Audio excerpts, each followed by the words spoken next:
Paramashivoham Om Nityananda Paramashivoham Om Nityananda Paramashivoham Om Nityananda Paramashivoham Om Nityananda Paramashivoham Om Nityananda Paramashivoham Om Nityananda Paramashivoham Om Nityananda Paramashivoham Om Nityananda Paramashivoham Om Nityananda Paramashivoham Om Nityananda Paramashivoham Om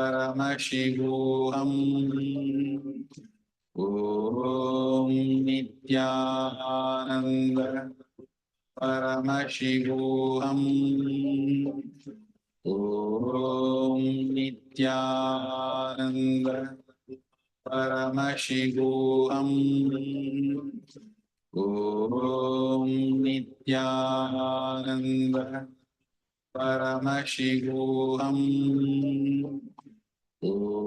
Om Nityananda Paramashivoham Om Nityananda Paramashivoham Om Nityananda Paramashivoham Om Nityananda Paramashivoham Om Nityananda Paramashivoham Om Nityananda Paramashivoham Open your eyes, see through your Om Nityananda Paramashivoham Om Nityananda Paramashivoham. The next step, open your eyes, see through your third eye to Swamiji's third eye. How to look? Visualize as if you are looking through the third eye. You are seeing through the third eye with the physical two eyes open. I am projecting Swamiji's third eye.